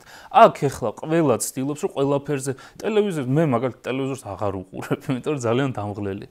რაღაცა ყველა პატარა განცხადებაზე, პატარა რაღაცაზე სულ 24 საათი ამაზე იმან ეს თქვა ეს დღის წესრიგი უნდა შეიქმნას. და უნდა აირჩეს კონკრეტული პირების მხრიდან, რომელთაც აქვთ ამბიცია, რომ ეს მათი საქმე არის, უნდა აირჩეს რა თემებზე უნდა იბრძოლონ ბოლომდე და რა თემები უნდა გაატარონ, იმიტომ რომ წინააღმდეგ შემთხვევაში ყველაფერი კარგავს აზრს და თავის სიმწვავეს. ყველაფერზე თუ ვამბობთ, რომ ეს არის რუსული მეთოდიჩკა ეგრეთ წოდებული, მაშინ რეალური მეთოდები და რეალური სულები გამოგრჩება. ყველაფერზე არ შეიძლება ერთ რაღაცაში შეფუთო. სიმწვავეც გვავიწყდება მე და ძალიან ბევრი რაღაცა იკარგება საინფორმაციო გარემოში და ეს ჩვენ და იმ ადამიანებს, რომელსაც მართლა ადარდებთ ქვეყნის მომავალი, ჩვენ სასარგებლოდ ნამდვილად არ მუშაობს ეს. დავამატებდი რომ უნდა გაერთიანდნენ ამბიციებზე, გარკვეული ტიპის ამბიციებზე, პოლიტიკურ ამბიციებზე უნდა თქვან, თუ ხედავენ რომ ეს მათ ხელს უშლის გაერთიანებაში. ეს არ გაერთიანება თქვენი აზრით საპარლამენტო არჩევნების წინ, როცა კიდე უფრო მეტი შანსი იყო ვიდრე ახლა. ეხლა მთლიანად მოასუფთავეს ველი. რამდენად დიდი შეცდომა იყო? მე პირადად ვთვლი რომ არ გაერთიანება ყოველთვის შეცდომაა. გინდა საპარლამენტო არჩევნების წინ იყოს, გინდა საპარლამენტო არჩევნების შემდგომ. იმიტომ რომ ფაქტია, რომ გაერთიანებული, კონსოლიდირებული და შეძლების დაგვარად მონოლითურ ჯგუფად ჩამოყალიბებული ოპოზიციური თუ კრიტიკული საზოგადოება გაცილებით უფრო დიდი აქტივობის მომტანია და გაცილებით უფრო კარგი შედეგის მომტანია, ვიდრე ასე ნაწილ-ნაწილ დაშლილი. ამ შემთხვევაშიც გავაგრძელებ ერეკლეს პათოს, ნამდვილად მათ აქვთ ვალდებულება საზოგადოების წინაშე, ვინაიდან აქვთ პოლიტიკური ამბიციები. პირველად მათ გვაჩვენონ მაგალითი როგორ შეიძლება ციხეში არიან ეხლა რა უნდა ქნან გასაგებია ეგეც ესეთი პოლიტიკური ბრძოლის მეთოდია და მათაც ყავთ საკმაოდ ბრწყინვალე გუნდი რომელიც დღეს გარეთ არის და არსებობს რესურსები იმისა რომ ჩამოყალიბდნენ და გვაჩვენონ მაგალითები როგორ შეიძლება ჩვენც ჩაგვითრიონ ასე თქვათ მათ კონსოლიდირებულ ასე თქვათ პოლიტიკურ ბრძოლაში ჩვენ მზად ვართ რომ საღი აზრის გვერდში დავდგეთ და მათთან ერთად მივიღოთ მონაწილეობა და თუნდაც განათლების რეფორმა ყველა ვხდებით თითოეულ ოჯახში ეს რეფორმა იქნება განხილული დარწმუნებული ვარ ვისაც ოდნავ თავისი შვილის მომავალთან დაკავშირებით რაღაცა პრეტენზია განხილული იქნება დეტალურად რა შეიძლება ამან მოიტანოს ავიღოთ სასტარტოდ კონკრეტულად განათლების რეფორმის თქვათ ასე თქვათ ჯგუფური შესწავლისა და საზოგადოებამდე სწორი მესიჯების, სწორი გზავნილების დაყვანის ამოცანა და დავიყვანოთ. ეს ხალხს ვანახოთ, რომ რეალურად თუ დღეს გავჩუნდებით, ხვალ უბრალოდ საუბრის უნარიც აღარ გვექნება და ვერ გავაგებიეთ ხალხს და ვერ გადმოვცევთ ჩვენ აზრს, თქვა სიტყვაზე 5-6 წლის თუ 10 წლის მერე, იმიტომ რომ ამის უბრალოდ სურვილი აღარ გვექნება რა. ხო, არა, სურვილიც აღარ გვექნება და აი ნახეთ, თუნდაც რომ შევადაროთ წინა საპარლამენტო პერიოდი, ხო? მაშინ იყო გაცილებით დიდი შანსი ბევრი რამის, მათ შორის გარეთ არ იყვნენ დაჭერილები ოპოზიციის ლიდერები, მათ შეეძლოთ გაერთიანება და სწორი კომუნიკაციის აწყობა, იმიტომ რომ ეს ახლა რაზეც ლაპარაკობს ერეკლე არის 2x2 4, მაგრამ ვერავინ ვერ შეძლო ამის გაკეთება, რომ ეს დღის წესრიგის შემქმნელი თვითონ გამختارიყო და თავის მართლების რეჟიმში ჩაეყენებინა რეჟიმი. აი ხლა დღეს რა გვაქვს? თან ძალიან სწრაფად მოქმედებს. უსწრაფესად, სანამ ჩვენ აზრზე მოსვლას მოვასწრებთ, ძალიან სწრაფად მოქმედებს. ხო, სად გვეჩქარება, ესეც კარგი კითხვაა. ივანიშვილი და დღეს უკვე ახლა ოპოზიციურ პარტიებს გაერთიანებისკენ რომ მოვუწოდებთ, ეს ოპოზიციური პარტიების ლიდერები დიდი ნაწილი არის ციხეში. არა, გაერთიანებაც ახლა ზედმეტი არის, იმაზეც ვერ შეთანხმდნენ, უნდა მიიღონ მონაწილეობა არჩევნებში თუ არა, ანუ პოლიტიკური პარტიის მიზანი არის, რომ არჩევნების მეთოდით მოვიდეს ძალაუფლებაში და რაღაც რეფორმები გაატაროს, ანუ შესაბამისად თუ ამაზეც ვერ თანხმდები, მიდიხარ არჩევნებზე თუ არ მიდიხარ, ჩემი აზრით ძალიან ბევრ შეიძლება გაუჩნდეს, ძალიან ლოგიკური და მაშინ რა გვინდა პოლიტიკური პარტიები თუ პოლიტიკურ პროცესებში არ ვერთვებით, ხო? ამიტომ უნდა გავითვალისწინოთ, რომ კომუნიკაციაში არის ესეთი ფრაზა, ანუ მოცემულობა. თქმა კეთების მოცემულობა. როდესაც შენ ამბობ, რომ მე არჩევნების მერე მაქვს იმის უნარი, რომ გავერთიანდე, შენ მოსახლეობას უფრო მეტი ნდობა შეგიძლია გაუღვიო, იმით რომ მანამდე გაერთიანდე და დაანახო ძალა. ცალსახად, ერთნიშნულოვნად. როდესაც შენ ამბობ, რომ მე შემიძლია კოალიციური მთავრობა შევკრა და ერთმანეთს ხოცა მიიღებ თუ არა მონაწილეობას, ვინ არის მოღალატე და ვინ არა, საზოგადოება ვერ დაინახავს იმ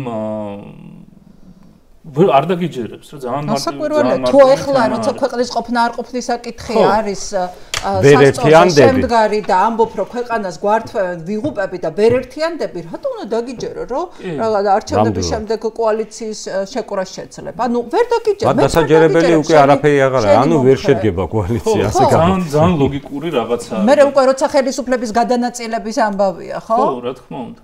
და ბევრს მაგის შიშიც აქვს 90-იანების გამოცდილებიდან გამომდინარე, რომ კოალიციურ და ბევრი პარტიის ყოფნას რა შედეგები შეიძლება მოყვეს. და ამიტომ ეს ყველაფერი გასათვალისწინებელი არის და ამ ყველაფერს უნდა კომუნიკაციაში ინტეგრაცია. ეს როგორც თქვი, ეს HR-ში არ ვართ, რაღაც იზოლირებულ სისტემაში არ ვართ. ეს არის სისტემა, რომელიც არის ურთიერთ დამოკიდებული ძალიან ბევრ რაღაცაზე და დღემდე საქართველოში მოსახლეობის უდიდესი ნაწილი აძლევს ხმას იმ პარტიას, რომელთანაც გრძნობს ძალას. და შენ თუ ძალას ვერ ადემონსტრირებ და ვერ აჩვენებ საზოგადოებას, ნდობას ვერ უღვივებ, მაშინ იქ ნებისმიერ ტიპის ბრძოლაზე არის ძალიან ზედმეტი საუბარი რა. ეხლაც რა უნდა გააკეთონ ცოტა რთული საკითხია, ძალიან ბევრი ციხეში ზის, პრობლემები არის სერიოზული, მაგრამ ჩემი აზრით ძალიან მარტივი ელემენტი, სათქმელად მარტივი, მაგრამ რაც შეიძლება გააკეთონ არის რაღაცა კონკრეტული მიზნები დაისახონ და საჯაროდ შესრულდეს ეს მიზნები რა. არა აქვს არსებითი მნიშვნელობა ეხლა ამ მომენტში, რასაც საუბრობთ, რა მიზნები იქნება ეს. მაგრამ რაღაცა ტიპის წარმატება, თანმიმდევრულობა, რაღაცა ერთი თქვა, მერე მეორე დღეს გადათქვა, ცოტა არასერიოზული თემა არის საზოგადოებისთვისაც და ისიც არ უნდა ჩავთვალოთ, რატომღაც მოცემულობა არის, რომ შენ რო რაღაც პოლიტიკურ გადაწყვეტილებას მიიღებ, ხალხი გამოყვება. პირიქით უნდა ნახო ხალხი რა განწყობაზე არის და იმის მიხედვით იმოქმედო.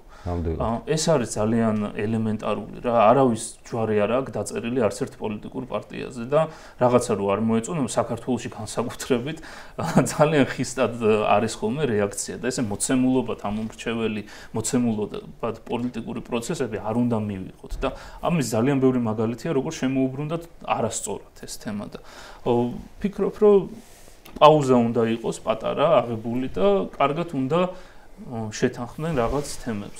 სხვა გზა უბრალოდ არ არსებობს ჩემს. აი ერეკლეს აზრს გავაზრებ, აქ იყო კონკრეტული ამოცანებით დასახული. ამოცანა ნომერი 1 არის გაერთიანება. ამის მეტი დაანჩენი ამოცანები გაწიონ გვერდზე, გადადონ, ჩადონ სტრატეგიებში, სხვადასხვა მიმართულებებზე და ერთადერთი ამოცანა დაისახონ, რომ საზოგადოების კონსოლიდაცია მოახდინონ საკუთარი გაერთიანებული, თქვათ, სოციუმის გარშემო და ჩაუდგნენ გარკვეული ტიპის განახლებულ პოლიტიკურ პროცესს სათავეში.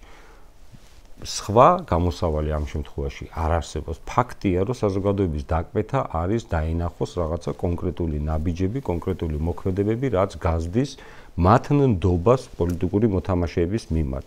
აქეთ ამხარე საზოგადოებას ვამბობ. ეს იყოს ნომერ პირველი ამოცანა, აი ერთადერთი ამოცანა, რომ გავერთიანდეთ ყველანაირი სიტყვაზე პოლიტიკური ამბიციების თუ გრძელვადიანი გეგმების გარეშე. ნომერ 1 ამოცანა და ბოლო ამოცანა არის იქნებ გავერთიანდეთ და გაერთიანდნენ. არ მგონია რომ საზოგადოება ამას თქვი რომ სადაჩქარებათ ნეტაო.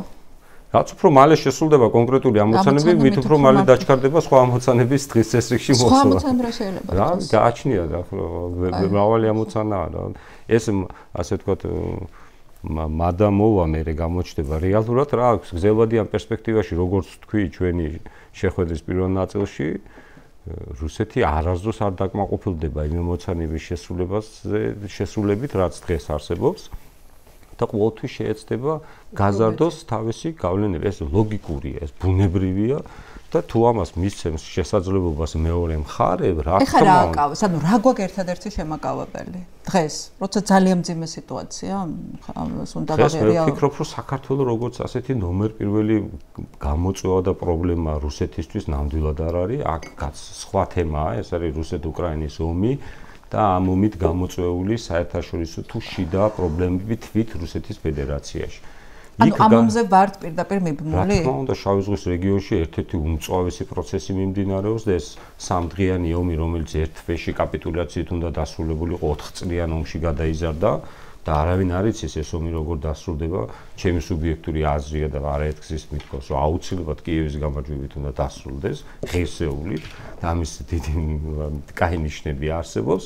თუმცა დაველოდოთ ახლა პროცესა როგორ იქნება და შავი ზღვის მაგრამ ჩვენი ბედი არის პირდაპირ მიბმული ამაზე რა უნდა ანუ ამ ამასობაში რა უნდა გავაკეთოთ ის რაც თქვი ჯერ დავამატებ ერთ იმას სადეჩქარებათ თემაზე მე ნაწილობრივ შევეხე ეს არის თაობების ცვლა ანუ სუფთა კომუნიკაციის თვალსაზრისიდან რომ ნახოთ თაობების ცვლა ეჩქარებათ იმიტომ რომ მოდიან ახალი თაობები რომლებისთვისაც საერთოდ უცხო არის ავტორიტარული საბჭოთა ესეთი თემები და სანამ ეს თაობები ფეხს გაიდგამენ მოძლიერდებიან ეკონომიკურად ჩაანაცვლებენ იმ უფრო მოხუც თაობას რომელიც პირდაპირ არის იმედის მაყურებელი მათი ხო ეს ადამიანები ბუნების კანონია რომ ნელ-ნელა თაობები იცვლება და ეს თაობები ძალიან ესე ეცვლებათ და ამიტომ ეს თაობებიც უნდა შეცვალონ ეს თაობები შეცვალონ გადაწერილი ისტორიით და დაკარგული მეხსიერებით კი ბატონო და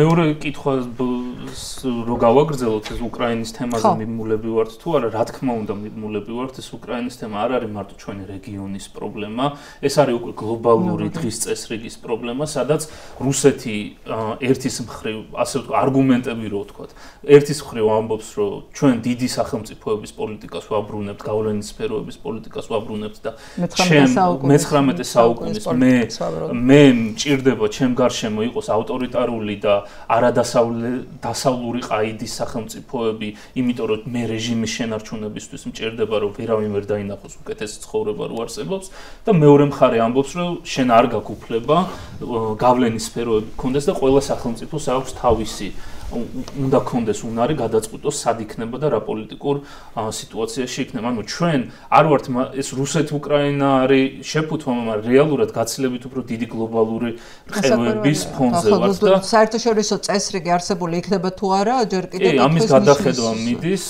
გადახედვა რა ამისთვის გადახედვისთვის ბრძოლა მიდის.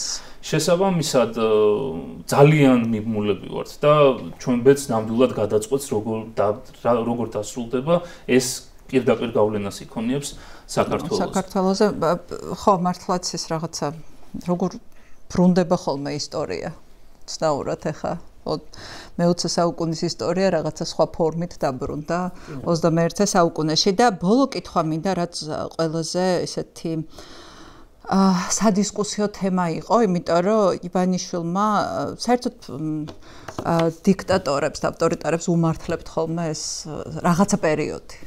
ვიფეც ვიტოვებ რომ რაღაცა პერიოდის შემდეგ აღარ გაუმართლოთ, მაგრამ აი უკრაინის ომი გამოიყენეს თავის სასარგებლოდ ბოლომდე, მათ შორის ეკონომიკური მიმართულებით, იმიტომ რომ ჯერ მარტო რაღაც შემოსული ხალხის და შესაბამისად ფულის ნაკადი, შემდეგ ეს სანქცირებული ტვირთები, ფინანსური არაკანონიერი ფინანსური ნაკადები, ამან მოუტანა უზარმაზარი შავი ფული, რომლითაც გააძლიერა სისტემა თავი ბოლომდე.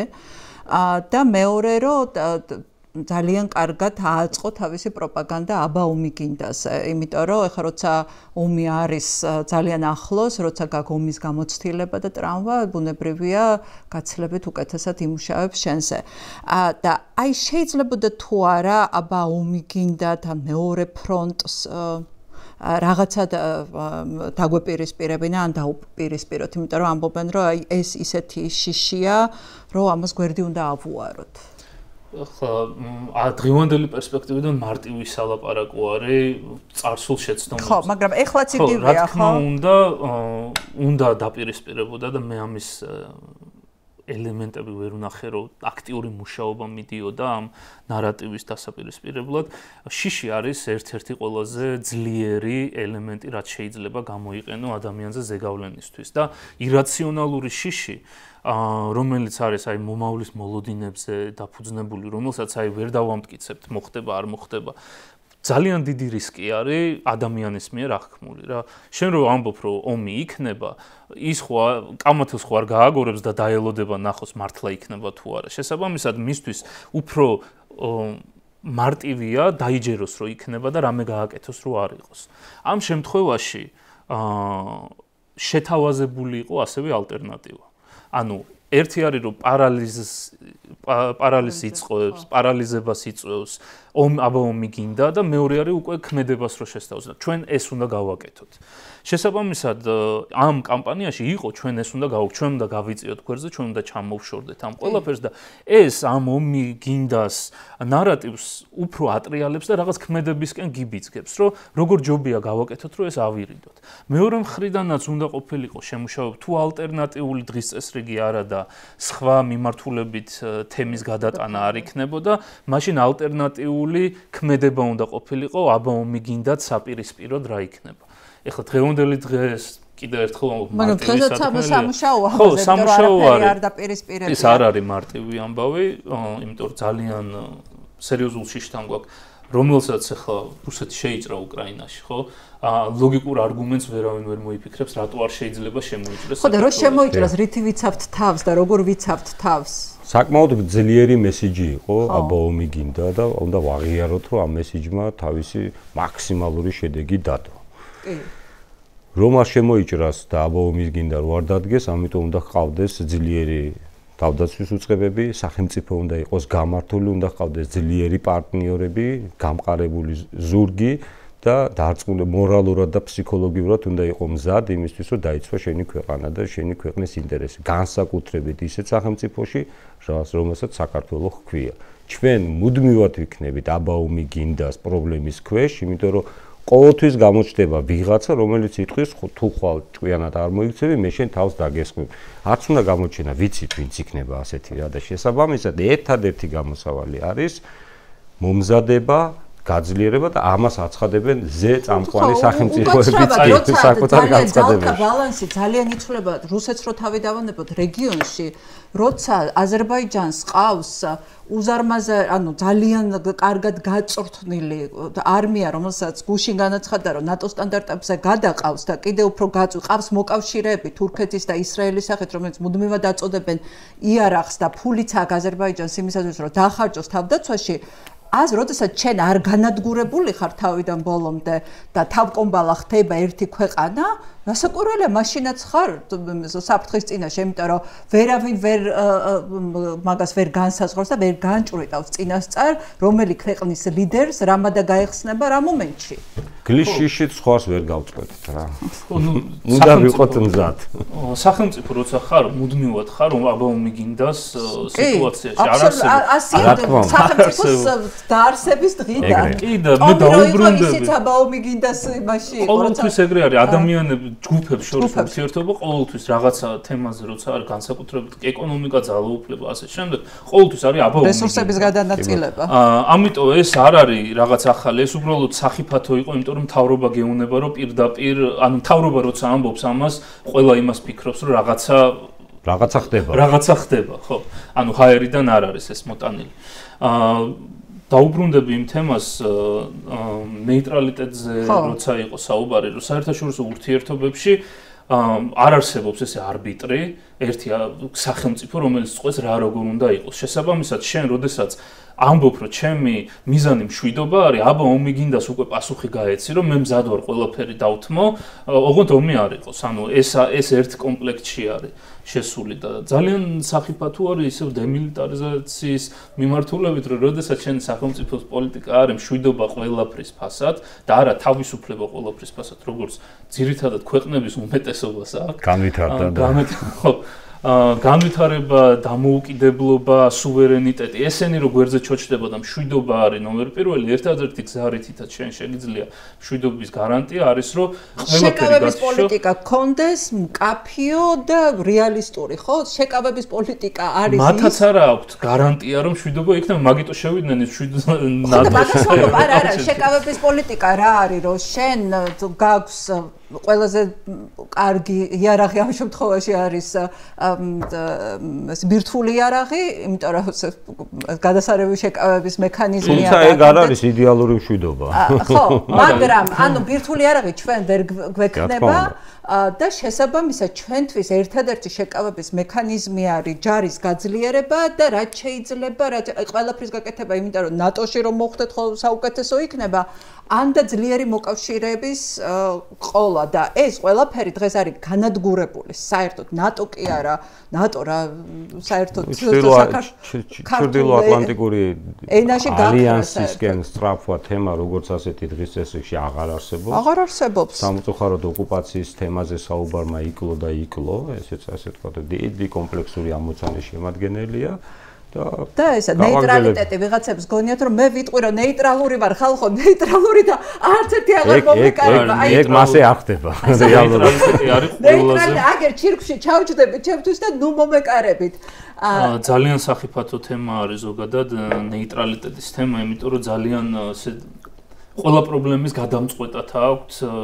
ვიღაცებს ნეიტრალურად ხებმა უნდა გაღიაროს შენ ვერ აღიარებს საკუთარ თავს ამის შესახებ არ არის საკმარისი საუბარი, არ არის ახსნილი კონკრეტულად რას ნიშნავს ნეიტრალიტეტი, ძალიან ბევრს წარმოდგენილი აქვს, რომ ქვეყანა შეუძლია ესე თქვას, რომ მე ნეიტრალური ვარ და ყველა ხელებს აუწევს და კაი, რადგან ნეიტრალური ხარ, ეხლა ფეხს არ და კაი, ჩემო გავითვალისწინებო ოკუპაციო საზღვარს აღარ გადმოვწევ, ასე რამდენზეც ეს არის ნეიტრალიტეტის მრავალი ფორმა და ერთ-ერთი ფორმისგან ჩვენ ძალიან შორტს ვართ, რომელიც არის ძალაზე დაფუძნებული ნეიტრალიტეტი, რომ იმდენად ძლიერი ჯარი გაქვს, რომ შენ უზრუნველყოფ შენ ნეიტრალიტეტს და ვინმე თუ შენთან შემოიჭრება, შენ ყველანაირად ეკიპირებული ხარ იმისთვის, რომ პასუხი გასცე.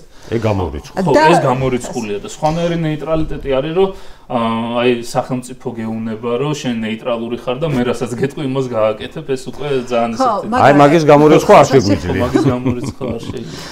მოკლედ, იცი რა ვფიქრობ, რომ რამდენი მინიშნება მისცა ქართულ საზოგადოებას ივანიშვილმა ჯერ იქიდან დაწყებით, რომ საქართველოს აღარ უნდა იყოს პრობლემა რუსეთსა და დასავლეთს შორის, ანუ დასავლეთმა აღარ უნდა ილაპარაკოს საქართველოს რუსეთთან, ეს ამას ნიშნავდა. მე თქვა, რომ ჯერ კიდევ ასე ყარაბაღის კლანის მმართველობის პერიოდში, რომ ჩვენი მოდელი არის სომხური მოდელი, თუმცა სომხური მოდელი რადიკალურად შეცვალა პაშინიანმა. მე თქვა იმ რაღაცა გასართობ გადაცემაში, რომ ხალხი ბედნიერი იყო მაშინ, როდესაც არ გადიოდა გარეთ ქვეყნის საზღვრებს გარეთ და ვერ ხედავდა როგორ კარგად ცხოვრობდნენ ხალხი მაშინ მე რომ გავიდნენ და ნახეს უბედურები გახდნენ, იმიტომ რომ თქვეს რომ ჩვენ რაც უდათ ვცხოვრობთ. ანუ ეს მინიშნებები ძალიან მკაფიო იყო. სამწუხაროდ ისე ნელ-ნელა შემოგვაპარეს ყველაფერი, რომ მართლა როგორც ბაყაყი ისე ჩავხარშეს ადუღებულ წყალში. ესეთი რეალობაა, რა ვიცი, ვარ თუ არა საკმარისად ცოცხლები რომ ამ ადუღებული წყლიდან ამოვიდეთ, ეს უნდა დაამტკიცოს დღეს იმ საზოგადოებამ, რომელსაც შერჩა ნება, შერჩა სიმტკიცე, სიჯუტე, თავდადება და თავგანწირვა იმისათვის, რომ შეკრას ახალი, ანუ ხალხს იმედი მისცეს და დღეს ძალას მარტო ერთობა გამოასხივებს. ანუ ჩვენ არ გვაქვს არც ფული, არც რეპრესიული რაღაც აპარატი, ჩვენ შეგვიძლია უბრალოდ გავერთიანდეთ ერთი დიდი იდეის გარშემო და ჯერ დაგვრჩა სიმართლე და იდეა. ოღონდ ამ სიმართლეს და იდეას ხალხამდე სწორად მიტანა ჭირდება და ჭირდება ერთიანად მიტანა. ძალიან დიდი მადლობა, ხო არაფერს დაამატებდით. ყველაფერი უნდა ვქნათ ინდივიდუალურ რეჟიმში იმისათვის, რომ აი ეს ამოცანა ნომერი 1, რაც ქართული საზოგადოების სწორი მიზნის გარშემო კონსოლიდაციას ემსახურება, ამას ყველანაირად შეუწყოთ ხელი. ეს იქნება ჩემი ასე ვთქვათ, როგორც ერთი მოქალაქის პოზიცია ამ საკითხთან დაკავშირებით. ჩემი როგორც მოქალაქის პოზიცია იქნება, რომ ერთ-ერთი პრიორიტეტი უნდა იყოს სიტყვა პოლიტიკა, რომ აღარ იყოს ასოცირებული ფინძურთან და გააზრდეს, რომ დემოკრატია არ არის მოცემულობა, ეს არის პრივილეგია, რომლისთვისაც ბრძოლა ყოველდღიურად მიმდინარეობს, არ არსებობს სახელმწიფო, სადაც ეს ბრძოლა არ მიდის. და ამ ბრძოლის წინა ფრონტზე ყოველთვის არიან შორის ყველაზე განვითარებული დემოკრატია და არიან ადამიანები, რომლებსაც აქვთ გათავისებული თავისი როლი ამ პოლიტიკაში და ეს არ ნიშნავს, რომ შენ პოლიტიკური პარტიის წევრი უნდა იყო.